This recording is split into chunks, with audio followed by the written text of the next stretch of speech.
Bonjour à toutes et à tous, il est 15 heures. Bienvenue à vous dans cette édition. Voici les titres qui vous seront développés.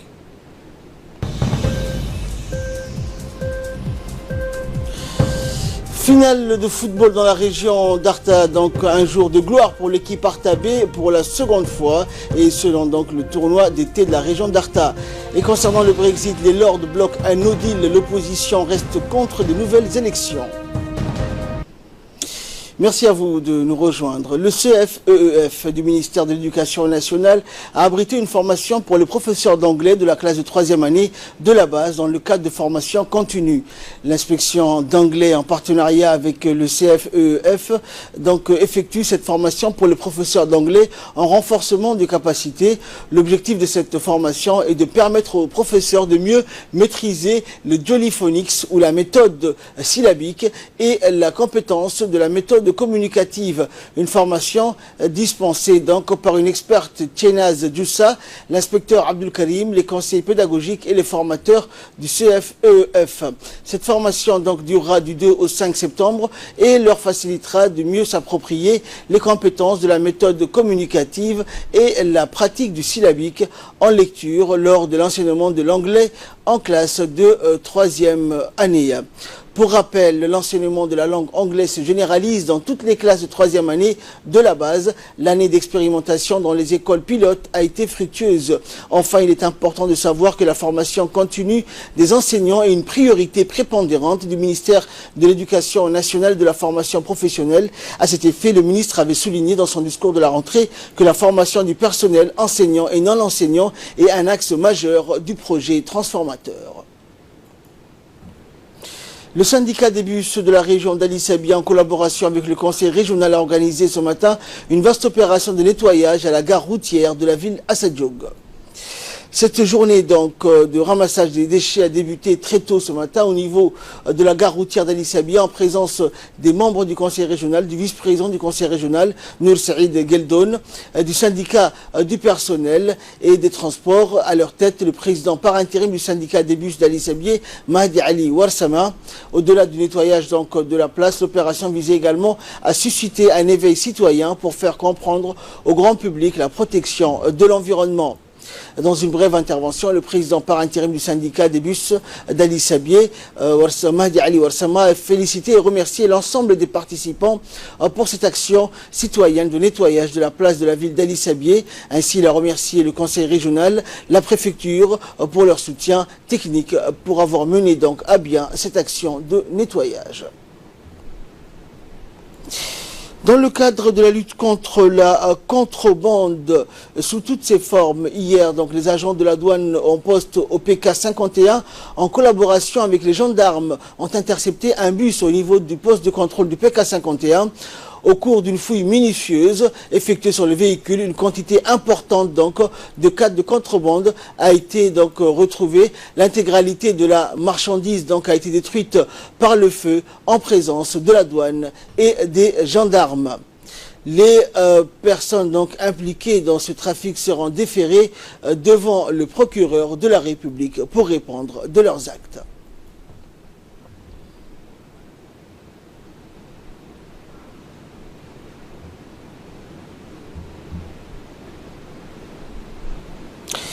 Sport à présent, tournoi de football d'Arta. Artabé soulève le sacre pour sa deuxième fois consécutive. Le secrétaire d'État à la jeunesse et au sport, Hassan Mohamed Kamil, a donné donc hier le coup d'envoi de la finale de la 26e édition du tournoi de football d'Arta. Ont également pris part donc à cette finale riche en couleurs le préfet de la région, le président du conseil régional, le colonel du régiment Action Rapide et le commandant de la compagnie de la région d'Arta, ainsi que le médecin-chef. Et ce légendaire championnat estival avait mis en liste donc 8 équipes et s'est déroulé chaque été depuis 1985. Historique, les footballeurs les plus redoutés du pays, ceux d'antan et d'aujourd'hui, ont brillé dans ce tournoi de football d'Arta. Ce dernier s'incruste donc dans la feuille de route du secrétariat d'État à la jeunesse et au sport pour sa politique de développement du sport dans les régions de l'intérieur. Cette finale de cette 26e édition du tournoi de football a opposé le club Artabé face à l'équipe de Rare 1 devant un public donc immense. Artabé a ouvert le score au cours de la première période. Et par la suite, donc, Artabé a remporté ce match sur tir au but. Le secrétaire d'État Hassan Mohamed Kamil s'est réjoui de la réussite donc, de cet événement et a félicité donc, le comité d'organisation du tournoi. Et dans le dossier de cette édition, nous allons parler donc de la connectivité régionale concernant donc Internet de Djibouti vers les régions de l'intérieur et les régions donc de l'Afrique de l'Est. C'est un magazine de la rédaction. Regardez.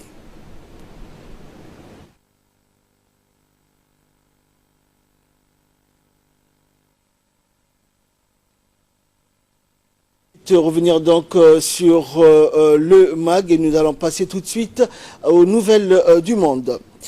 Si la musique donc adoucit les mœurs, la mission des Nations Unies au Soudan du Sud et les autorités locales tentent de la mettre donc au profit de la paix et la réconciliation entre les communautés de la ville de Yei.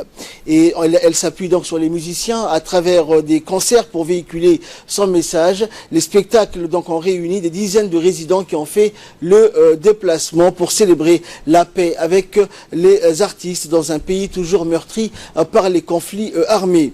Et c'est ce qui donc justifie le choix des musiciens comme Emmanuel Kambé, un des plus populaires du pays, qui a donc interprété des chansons sur le patriotisme, la paix et la reconstruction du pays. Une paix donc qui a tenu quelque peu les souffrances engendrées par une guerre civile qui en 5 ans a fait environ 400 000 morts. Également dans l'actualité internationale, Robert Mugabe déclaré héros national. Décédé hier donc à 95 ans, l'ancien président zimbabwéen a été donc élevé au rang de héros national par son successeur Emerson Mnangagwa. Des chefs d'État africains donc ont réussi aussi à rendre hommage au père fondateur du Zimbabwe. Le président namibien par exemple a salué son héritage. Le président sud-africain de son côté a mis en relief la contribution de Robert Mugabe dans la lutte donc contre l'apartheid que menait donc le Congrès national africain. Il a été l'un de ces présidents donc qui ont également contribué à la liberté du peuple sud-africain. Une fois leur indépendance acquise, ils ont établi un Zimbabwe libre et indépendant, l'un des États de première ligne où nous, donc, en tant que ANC, avons pu trouver refuge, a déclaré donc le président sud-africain Cyril Ramaphosa, a aussi décrit Robert Mugabe comme un leader courageux du panafricanisme. Réchauffement climatique, record de température atteinte en août. En août, donc, les températures ont atteint des records. La moyenne était au-dessus de celle enregistrée en 1981 et 2010 sur la quasi-totalité donc du continent, excepté donc certaines régions du nord-est de l'Europe et dans l'ouest du Portugal. Une chaleur donc qui a provoqué des sécheresses importantes comme en France et des incendies de forêt dans plusieurs pays tels que l'Espagne et le Portugal. Et enfin, pour clore cette édition, un adolescent devient aveugle à cause de son régime à base de frites et de chips. Un adolescent donc est devenu aveugle après un régime fait exclusivement de frites et de chips, Pringles, de pain blanc, de jambon transformé et de saucisses. Le cas est évoqué dans la revue médicale des scientifiques de l'université de Bristol. Le patient, qui n'a pas été identifié, a consulté donc un médecin pour la première fois en se plaignant de fatigue chronique. Il ne prenait pas de médicaments, avait un IMC et un poids normaux et ne montrait aucun signe visible de malnutrition. Il souffrait seulement d'anémie et manquait de vitamine B12. Un an plus tard, il perdait l'audition et la vue, mais les médecins n'ont pas trouvé tout de suite la cause de ses problèmes de santé. Il est devenu aveugle à l'âge de 17 ans et le corps médical a constaté qu'il s'agissait au fait de neuropathie optique nutritionnelle, un dysfonctionnement du nerf optique. Il souffrait notamment d'une énorme carence en vitamine B12. Dans les pays développés, donc, cette condition est généralement causée par des problèmes intestinaux ou des médicaments qui entravent l'absorption de nutriments. Dans les pays pauvres, la malnutrition est responsable de ces types de problèmes de vue. On peut traiter la neuropathie optique nutritionnelle si elle est diagnostiquée rapidement. Dans le cas de cet adolescent, c'était trop tard. Les médecins en profitent pour rappeler que l'IMC n'est pas un indicateur fiable de notre état de santé général. C'est tout pour cette édition. Merci à vous de nous avoir suivis. Excellent après-midi sur Télé Djibouti.